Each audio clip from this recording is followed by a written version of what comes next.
Então nós estamos estudando esse livro e aprendemos esse livro de pronto que houve um homem chamado Samuel, que foi o último juiz de Israel. Isso é importante.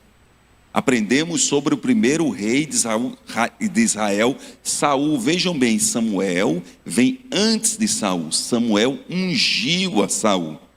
Aprendemos que Saul pecou contra Deus. Deus então indicou ao profeta Samuel, último juiz, que ele haveria de ungir uma outra pessoa como rei.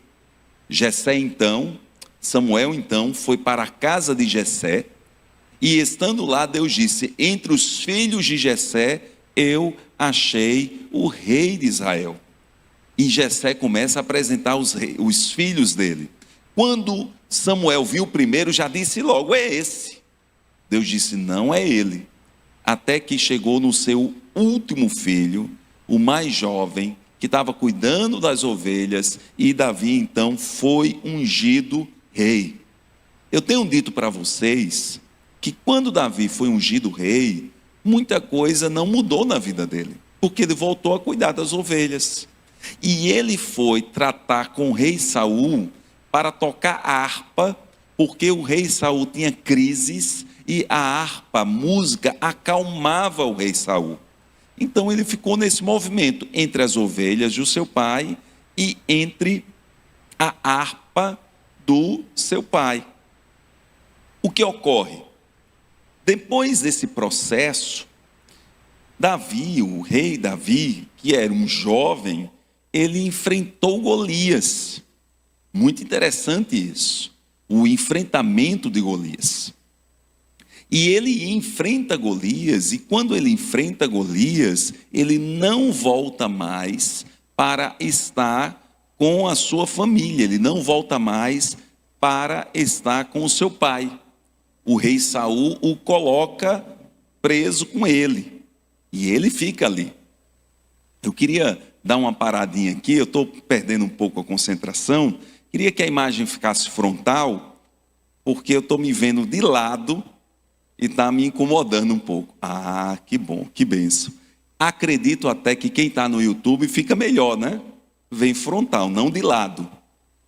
Bênção, obrigado. Bênção. Então ele enfrenta Golias e não volta mais para a sua casa. Ele não voltou mais para a sua casa. E construiu uma amizade com Jonatas.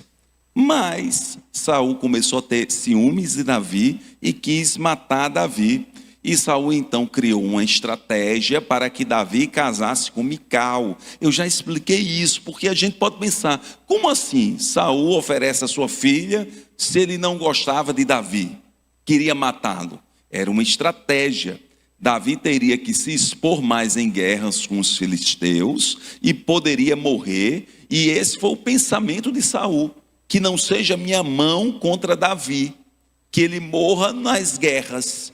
Só que Davi não morreu, casou com Mical, deixou Saul ainda com mais raiva.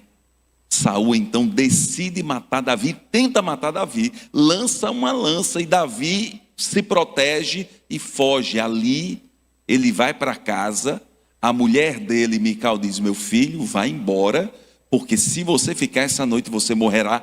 De fato, Saul mandou pessoas para matar Davi. Davi foge e nunca mais volta para Saul.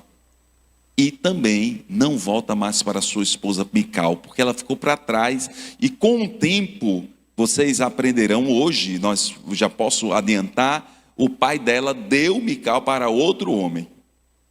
Ele fez isso. Davi não pôde mais retornar e ficar com a sua esposa Mical. Ocorre que Davi foge para um sacerdote. E toda a história de Davi, ele procura Samuel, procura um sacerdote, e vai para Aimeleque, o sacerdote, que dá um apoio para ele, dá pão para ele, dá uma espada para ele, e ele foge. E Saul não só matou Aimeleque, como matou todos os sacerdotes da sua casa, com exceção do seu filho, que fugiu. Mostra então o coração de Saul.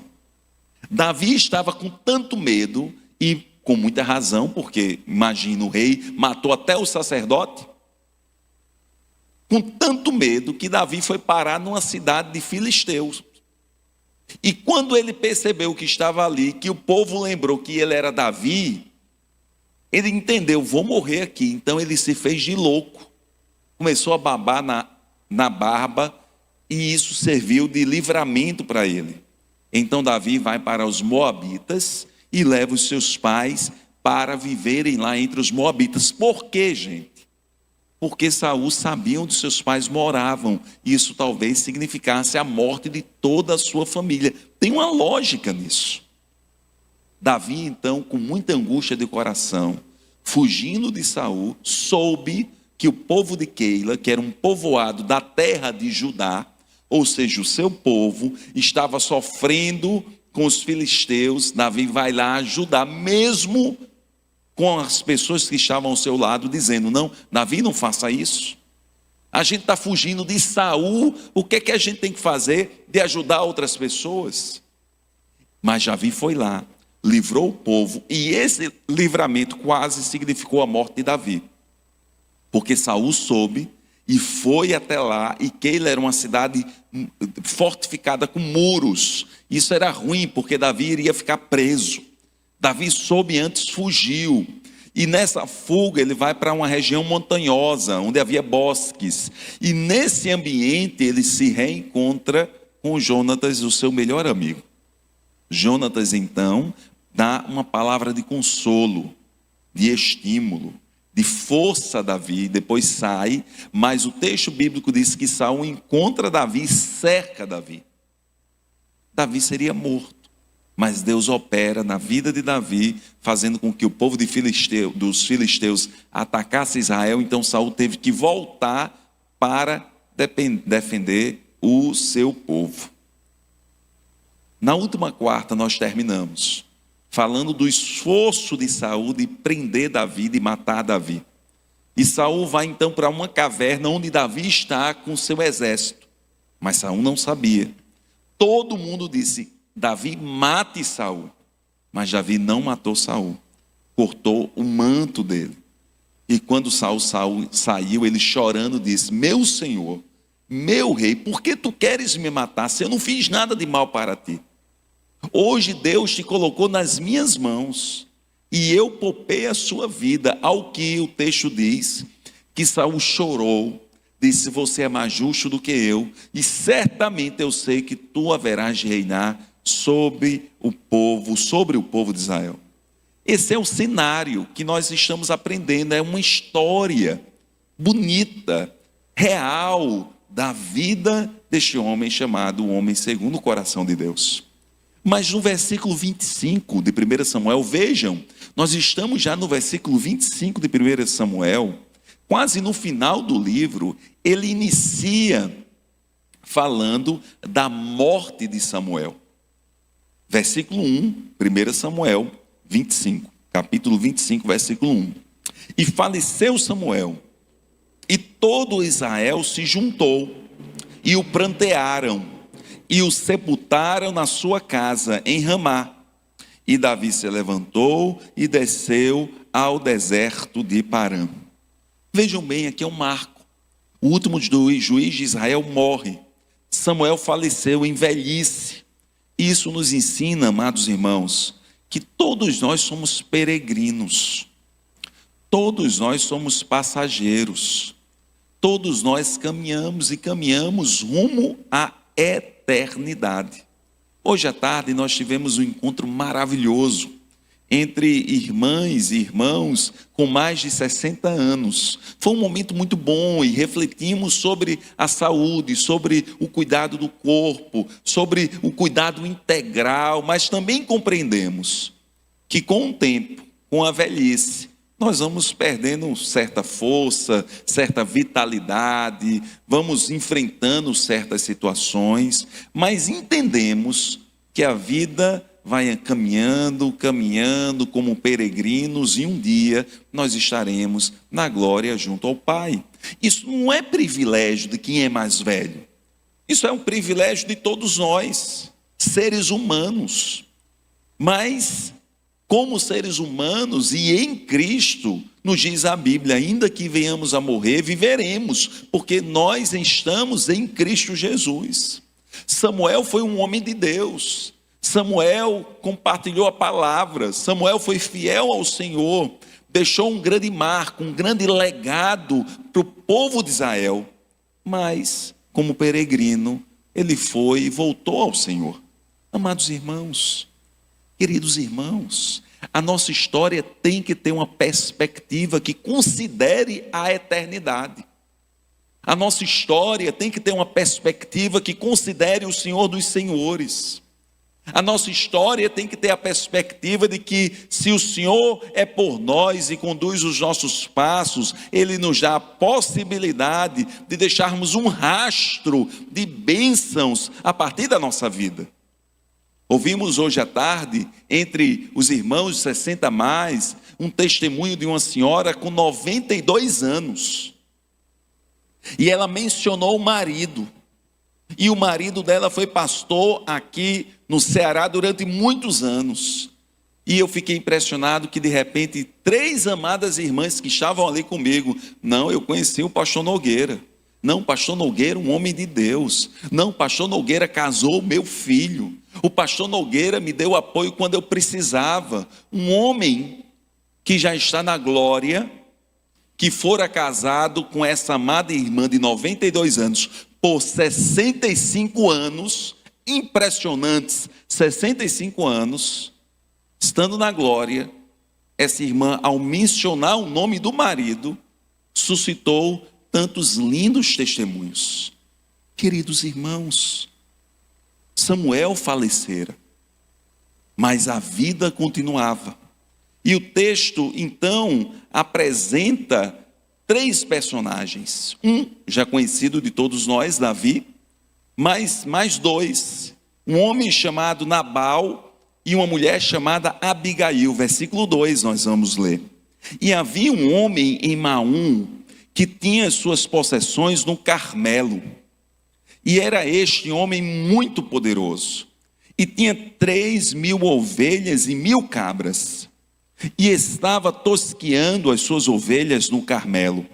E era o nome deste homem Nabal, e o nome de sua mulher Abigail. E era a mulher de bom entendimento e formosa, porém o homem era duro e maligno nas obras, e era da casa de Calebe.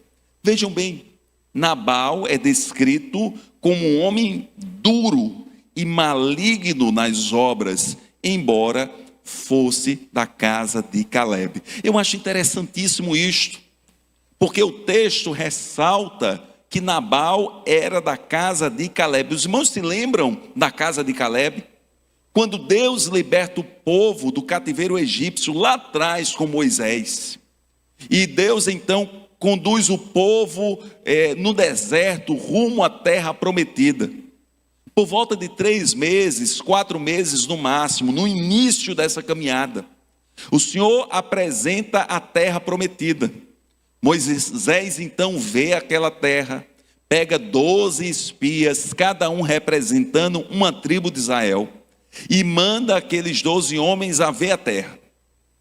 Aqueles homens viram a terra e perceberam que a terra de fato manava leite e mel. Era uma terra próspera, mas eles retornaram para dar o seu veredito, a sua impressão. E os 12 concordavam que a terra era próspera, era uma terra belíssima, era uma terra de oportunidades, mas dos 12, 10 disseram: mas nós não podemos ir para lá. Nós não podemos ir para lá, o povo que está lá é um povo grande, é um povo poderoso. Se nós formos para lá, nós vamos ser mortos. Não é possível enfrentarmos esse povo. E a Bíblia diz que 2 dos espias, Josué e Calebe, disseram: nós vamos. Deus não nos libertou do cativeiro egípcio. É da parte do Senhor que possamos entrar nessa terra. Deus nos deu como herança.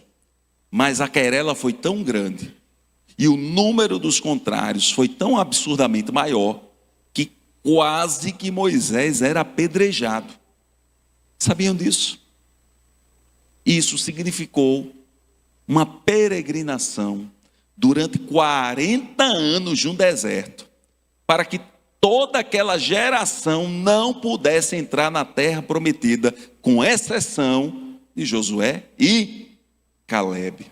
Nabal era da família de Calebe.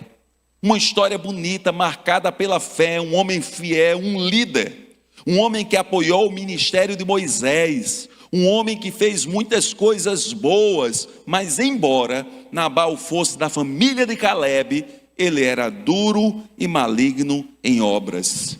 Isso nos ensina que nós temos que entender e desenvolver nossa vida com Deus, caminhar com o Senhor, desenvolver as nossas experiências com o Senhor dos Senhores, porque não é porque os nossos familiares tiveram vida com Deus, que necessariamente ou espontaneamente nós teremos vida com Deus. Não é porque os nossos familiares fizeram boas escolhas, que necessariamente nós faremos boas escolhas. Daí a importância de nos responsabilizarmos pela nossa vida, pela nossa história, e buscarmos o Senhor.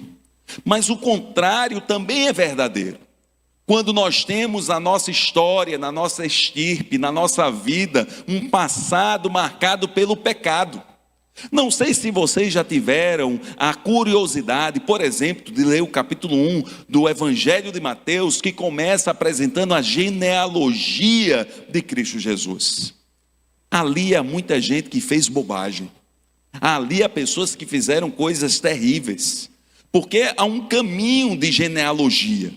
Mas embora o Senhor Jesus tenha tido uma família, uma linha genealógica marcada por pecados, por erros, por dificuldades, por problemas mais diversos, ele chegou como o Salvador do mundo. O que nos ensina que embora nós possamos ter no nosso passado ou na nossa família complicações, problemas, o Senhor nos chama para inaugurarmos um novo tempo.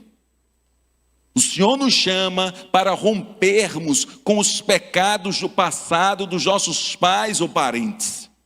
O Senhor nos chama a inaugurar novas oportunidades para a nossa posteridade, para os nossos filhos, porque Deus tem algo incrível a fazer nas nossas vidas e a partir das nossas vidas. Mas o texto então continua. E no versículo 5 nós lemos: e enviou Davi 10 moços, e disse aos moços: subi ao Carmelo, e indo a Nabal, perguntai-lhe, e em meu nome, como está? Vejam bem, Davi já tinha ali por volta de 500 pessoas ao seu redor. E ele ficava no deserto, fugindo de Saul. Estava próximo a Nabal. Nabal era um homem muito rico. Riqueza naquela época significava ter muitos animais. Os animais tinham que ir para as regiões montanhosas, onde havia arbustos, onde havia oásis escondidos. E os animais lá estavam. E Davi estava próximo desses animais, e o seu exército próximo desses seus animais, e o seu exército serviu como proteção aos animais.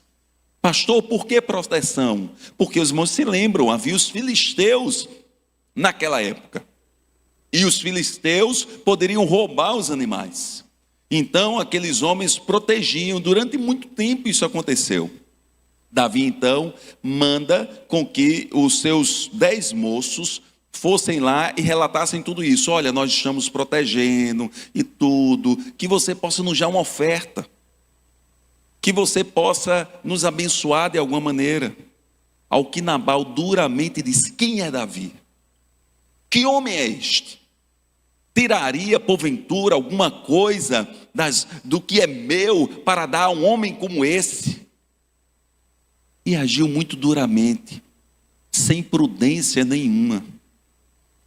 Isso me faz lembrar, a palavra dura suscita a ira. E aqueles homens voltaram a Davi e foram dizer a Davi. E quando disseram a Davi, Davi ficou irado, porque ele foi menosprezado diante de Nabal. ele organizou um exército de 400 pessoas e foi com muita ira se encontrar com Nabal e colocou no seu coração: eu vou destruir tudo, não vai ficar nada em pé, nada, absolutamente nada. Nesse ínterim, disseram a Abigail, que era uma mulher prudente, não só bela, mas prudente, diz o texto que lemos ainda há pouco. Muito interessante, porque mostra a importância de alguém prudente ao nosso lado. E então Abigail age prontamente, e nós lemos isso a partir do versículo 14, porque ela manda preparar presentes para Davi, e ela pega um animal e vai se encontrar com Davi, porque ela ouviu falar que Davi vinha com violência contra a sua família. Versículo 14. Porém, um dentre os moços o anunciou a Abigail, mulher de Nabal, dizendo: eis que Davi enviou mensageiros desde o deserto a saudar o nosso amo, porém ele os destratou. Versículo 23. Vendo, pois, Abigail a Davi, porque Abigail pegou um animal, preparou as coisas e foi até Davi. Vendo, pois, Abigail a Davi, apressou-se e desceu do jumento, e prostrou-se sobre o seu rosto diante de Davi, e se inclinou em terra, e lançou-se aos seus pés e disse: ah, Senhor meu, minha seja a transgressão. Deixa, pois, falar a tua serva aos teus ouvidos, e ouve as palavras da tua serva. Meu senhor, agora não faça este homem vil, a saber Nabal, impressão no seu coração, porque tal é ele. Qual é o seu nome? Nabal é o seu nome, e a loucura está com ele. E eu, tua serva, não vi os moços que meu senhor que enviastes. Agora, pois, meu senhor, vive o Senhor, e vive a tua alma, que o Senhor te impediu de vires com sangue, e de que a tua mão te salvasse. E agora, tais quais Nabal sejam os teus inimigos, e os que procuram mal contra o meu Senhor. Amados irmãos, a palavra dura suscita a ira, mas a branda desvia o furor. Abigail avançou, se prostrou diante de Davi, apresentou os presentes, criou uma estratégia. Ela compreendia que Davi agia de maneira correta e íntegra, e ela sabia o marido que ela tinha, que era mau, que era perverso, mas ela se colocou diante de Deus, e com um bom conselho, sugeriu que Davi não agisse com ímpeto ou com violência. Amados irmãos, a importância de termos bons conselhos. A Bíblia nos diz: na multidão dos conselheiros há sabedoria. Quando nós estivermos enfrentando dificuldades, problemas, adversidades, é importante procurarmos pessoas que estejam fora do furacão que talvez estejamos vivendo. Homens e mulheres de Deus, para nos aconselharmos, para ouvirmos uma nova perspectiva, para enxergarmos uma nova perspectiva, para ouvirmos uma palavra da parte de Deus para as nossas vidas. Abigail se colocou como essa mulher. E sabe o que é interessante, amados irmãos? É que Davi ouviu o conselho e acolheu o conselho. Porque às vezes nós somos tão capturados pelo nosso ímpeto, pelo nosso desejo de reação, pela nossa força interior, pelo nosso ressentimento. Davi estava ressentido, que por mais que possamos ouvir uma boa palavra de alguém que nós confiamos inclusive, muitas vezes nós não abrimos mão do nosso ímpeto e da nossa direção e fazemos o que desagrada a Deus. Mas nós devemos fazer, à luz desse texto, como Davi, e aprender com Davi, que embora estivesse com muita raiva, ele soube discernir: isso não é da parte de Deus. Versículo 32. Então Davi disse a Abigail: Bendito o Senhor Deus de Israel, que hoje te enviou ao meu encontro. Vejam bem, o ímpeto de Davi era o quê? Destruir Nabal. Fruto de quê? Fui desprezado por Nabal. Fruto de quê? Este homem não honrou a minha integridade. Abigail entra, conversa com Davi, Davi responde. E bendito, versículo 33, o teu conselho, e bendita tu que hoje me impediste de derramar sangue e de vingar-me pela minha própria mão. Amados irmãos, o homem segundo o coração de Deus. Porque mesmo num estado de ânimo, de tensão, de raiva, ele é impactado por um conselho. Ele acolhe o conselho. Ele louva ao Senhor pelo conselho. Ele parabeniza a pessoa Abigail pelo conselho. E ele muda o ímpeto dele por causa do conselho. Nos dias de hoje, escutem bem, escutemos todos. Nos dias de hoje, é difícil encontrar pessoas que param e que ouvem. Que nós possamos ouvir a voz de Cristo. Que nós possamos ouvir a palavra de Deus, que muitas vezes nos direciona a agirmos diferentes. Que nós possamos ouvir a voz de pessoas queridas, amadas, espirituais, homens e mulheres de Deus, que tentam nos orientar para que nós possamos trilhar um bom caminho. A história diz que enquanto tudo isso acontecia, Nabal estava em casa bêbado. E no outro dia, Abigail resolve, volta para casa, não fala com Nabal porque ele estava bêbado. No outro dia, quando Nabal estava lúcido, Abigail conta a história. E a Bíblia diz que Nabal ficou tão impressionado com aquilo que ele morreu. Ele ficou impactado, o coração dele amoleceu. É uma imagem. E ele morreu. Davi então retorna, e num cenário em que o Senhor, tendo morrido, Abigail estaria em uma situação difícil, Davi vai até Abigail e a toma como mulher, porque os irmãos se lembram, ele teve que deixar Mical para trás, fugido de Saul, e Mical foi dada a outro homem pelo seu pai. Então Davi constrói uma família, reconstrói sua vida com Abigail. E passa a ser bom para Abigail, assim como ela foi boa para ele. Amados irmãos, ler a história de Davi me fascina, porque nós vemos a história de seres humanos, com os seus desafios, com as suas lutas, com as suas iras, mas ao mesmo tempo nós percebemos Deus agindo, Deus intervindo, Deus curando, Deus operando. E o mesmo Deus que operou na vida de Davi é o Deus que opera em nossas vidas hoje.